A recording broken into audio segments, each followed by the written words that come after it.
Hi, my name is Dominique Pena, and I'm going to be talking to y'all about settings that interpreters work in. So, special settings for interpreters. And forgive me, I am not tech savvy, so I made cute little posters that I will upload pictures after my presentation, and I will add a link at the end of the video so you guys can see my notes. Okay, so there are 11 settings in which interpreters can work in, and we have recreational, arts, religious, community, social, education, financial, vocational, medical, mental health, and legal.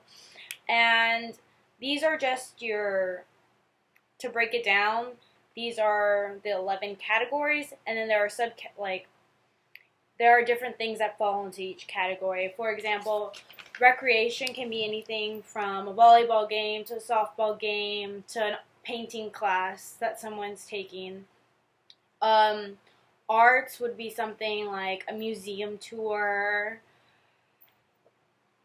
a music show, festival show like ACL. Religious and spiritual, that can be anything from church. It doesn't necessarily have to be religious, so it could be if a group of atheists go together and meet up regularly, that would be considered technically spiritual because it's a group of people that identify as a certain way. Scientology, just interpreting in any of those settings, even like at a Mormon church, it's not just your typical, Catholic church. It could be anything. There's just a list of things that it could fall under. Community is anything that has to deal with the community. A city council meeting, rallies, anything an interpreter there could be an interpreter at. Social services is a little difficult for me. As far as it could be like a CPS meeting, a meeting with parents. Also, anything that's free that the government offers is considered social services. Educational settings would be anything from elementary school to middle school, high school, college, and so on. That's pretty easy, pretty basic.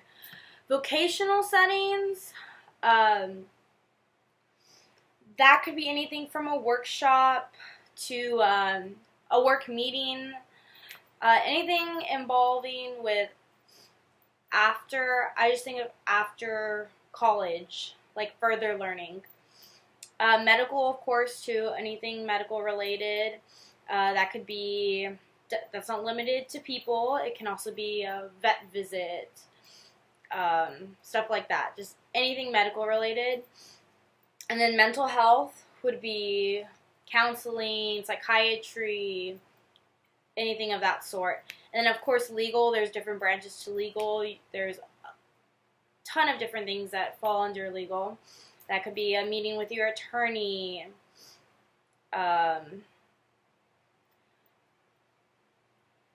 interpreting actually in a court, just things like that. I did skip one. I skipped financial. Financial can be opening up a bank account or even finding out how to take out a loan or leasing a car, stuff like that.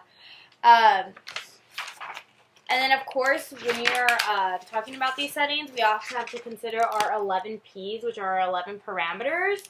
And as you all should know, our 11 parameters, number one is place. Place is just where you're interpreting. Participants, who are you interpreting for?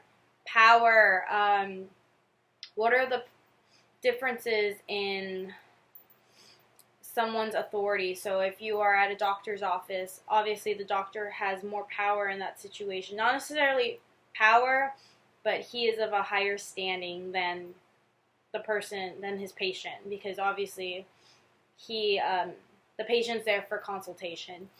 Perspective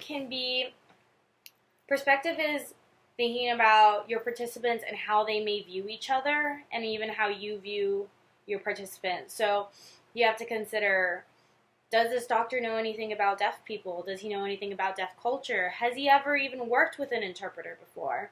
Stuff like that. Proximity is understanding the space in which you're given to interpret, and making sure, just being spatially aware. That's always important.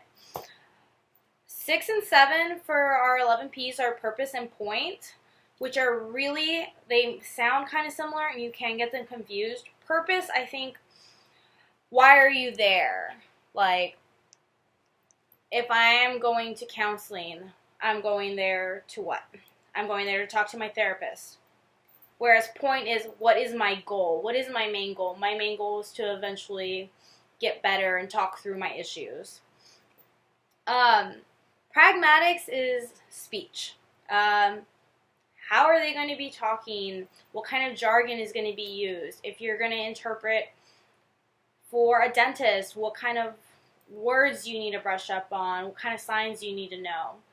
Paralinguistic and prosody is, again, it has to deal with language and the way people talk. So just things to consider before, for example, maybe someone has an accent, or the way they talk, the pace in which they talk, just things like that.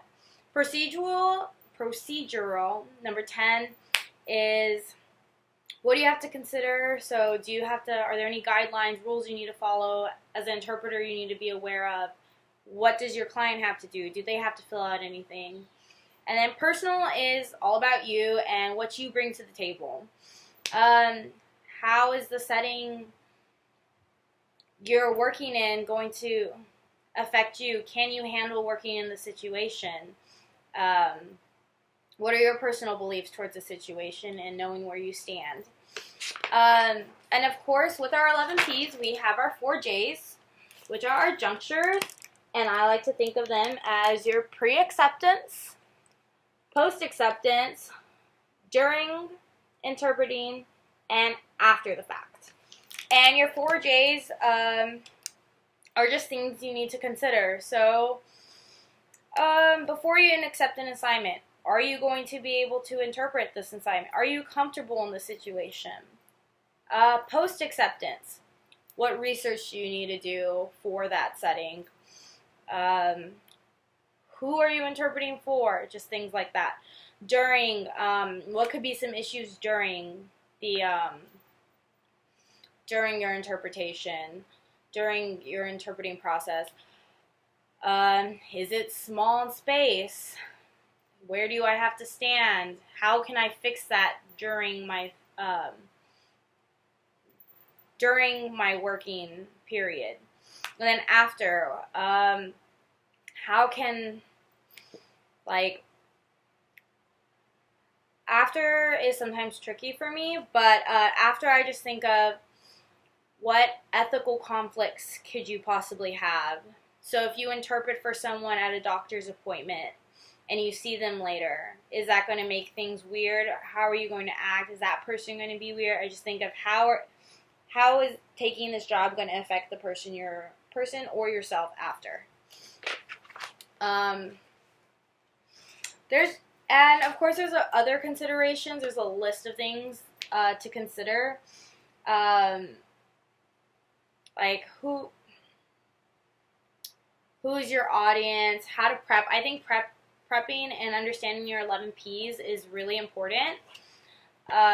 Just because from your 11 P's, you can look back at your 4 J's and think of the different demands and controls you need to bring to the situation. And here we go, I have my little list.